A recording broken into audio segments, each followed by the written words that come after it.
कांग्रेस ने मुगलों और अंग्रेजों के मिशन को बढ़ाने के लिए 50 से ज्यादा कानून बनाए हैं। उसमें से 25 कानूनों को मैं चैलेंज कर चुका हूं। हिंदुओं को आपस में बांटने के लिए, मुसलमानों को फायदा पहुंचाने के लिए माइनॉरिटी कमीशन एक्ट बना दिया। हमारे जितने भी मठ मंदिर हम वापस रिस्टोर न कर पाए उसके लिए प्लेस ऑफ वर्शिप एक्ट बना दिया। माओवादियों, नक्सलियों, घुसपैठियों, जिहादियों को फंडिंग कराने के लिए एफसीआरए कानून बना दिया। ऐसे एक के बाद एक लगातार वो कानून बनाते गए।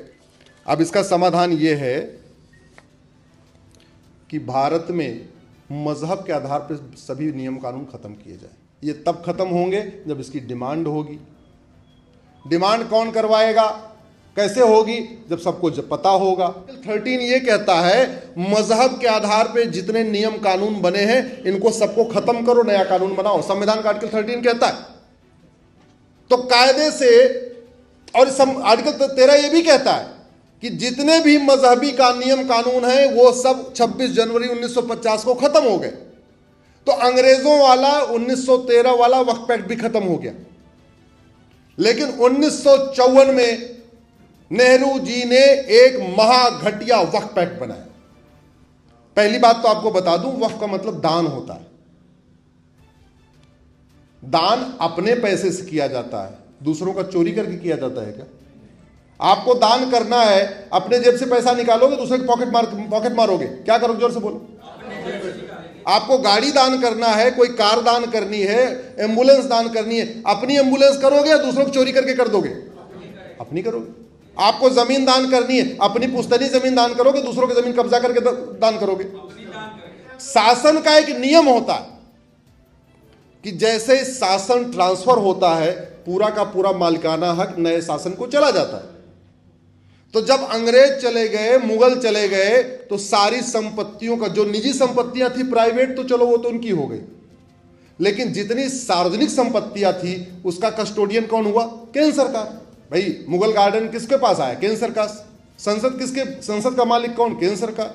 राष्ट्रपति भवन का मालिक केंद्र सरकार। सुप्रीम कोर्ट की बिल्डिंग का मालिक केंद्र सरकार। हाई कोर्ट की बिल्डिंग का मालिक केंद्र सरकार। ये फॉर्मूला है कि शासन जब ट्रांसफर होता है तो संपत्तियां जो सार्वजनिक होती हैं वो अगले वाले शासन को ट्रांसफर हो जाती है। तो जो 50,000 एकड़ जमीन जहां पे बाबर, हुमायूं, तुगलक, गजनी, गोरी कह रहे थे ये हमारी है, वो कहां ट्रांसफर होनी चाहिए थी? केंद्र सरकार के पास। लेकिन नेहरू ने कानून बना दिया 1954 में, बोला ये तो वक्फ की प्रॉपर्टी हो। चलो उस समय भी केवल 50,000 एकड़ थी। इंदिरा गांधी ने उसको और मजबूत कर दिया, फिर जमीन बढ़ना शुरू हो गई। राजीव गांधी ने और मजबूत किया उस कानून को, फिर जमीन बढ़ना शुरू हो गई।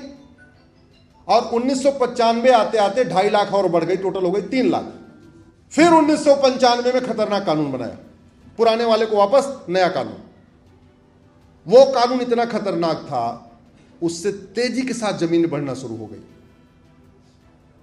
लगभग उसमें 4 लाख जमीन और बढ़ गई। तो कितनी जमीन हो गई? 7। फिर 2013 में और खतरनाक कानून बनाया और फिर हो गई 10 लाख। 10 लाख एकड़ जमीन। आप कभी क्षेत्र के हिसाब से अगर देशों का तुलना करेंगे तो दुनिया के 50 देशों का क्षेत्रफल 10 लाख एकड़ से कम है। मॉरिशस 5 लाख एकड़ है। 2 मॉरिशस बन जाएंगे जहां जितना वक्फ बोर्ड ने कब्जा करके रखा हुआ। ये जमीन है किसकी? ये खेल का मैदान, ऊसर जमीन, बंजर जमीन, हाईवे की जमीन, रेलवे की जमीन, आर्मी की जमीन, एयरपोर्ट की जमीन, बंदरगाहों की जमीन, पार्क, ये सब जमीनों पे कब्जा कर लिया इन्होंने। बड़ी सीधी सी बात है। जो सक्षम है वो बता नहीं रहे हैं कि हाँ हमारे पूर्वज ने कितना दान किया। भाई बुखारी साहब सक्षम है, तो अगर इनके पूर्वजों ने कोई दान किया तो इनको बताना चाहिए भाई हमारे पूर्वजों ने दान किया। ओवैसी साहब सक्षम है, अगर उनके परिवार ने कोई दान किया तो उनको बताना चाहिए। मदनी साहब सक्षम है, संपन्न है, अगर उनके परिवार ने कोई दान किया हो तो उनको बताना चाहिए।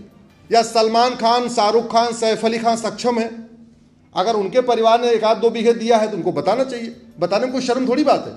अरे बिरला जी तो बता के पूरे देश में बिरला मंदिर बनवाते हैं, पूरे देश में धर्मशाला बनवा रहे हैं। अग्रवाल समाज के लोग पूरे देश में अग्रवाल धर्मशाला बनाते हैं। जैन समाज के लोग पूरे देश में जैन मंदिर बनाते हैं, धर्मशाला। इसमें शर्माने क्या बात? भाई हमारे पास है तो हम दान कर रहे हैं। देखिए हिंदू कन्वर्ट कौन हुआ था जानते हैं? जो जजिया नहीं दे पाया। वो इतना गरीब था कि जजिया नहीं दे पा रहा था, इसलिए वो कन्वर्ट हो गया।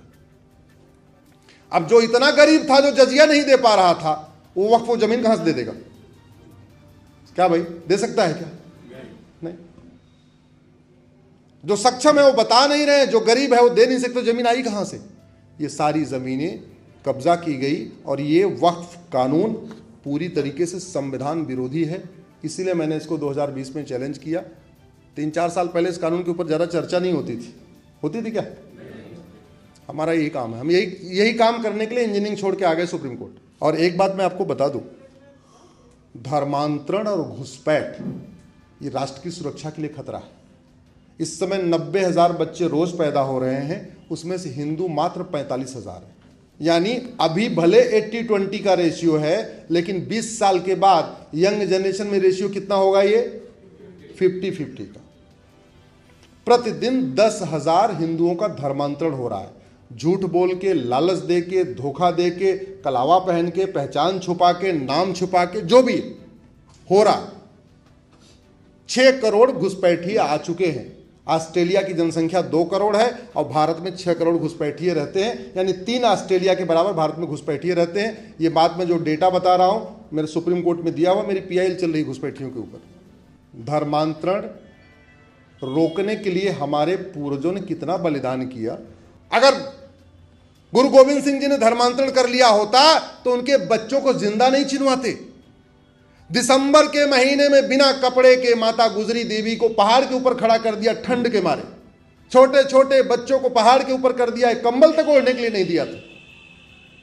शीशगंज गुरुद्वारा कभी जाके जाइए, वहां पे शीशगंज गुरुद्वारा किस लिए बना? क्योंकि उन्होंने धर्मांतरण नहीं किया। संभाजी महाराज अगर धर्मांतरण कर लेते तो राजा बने रहते।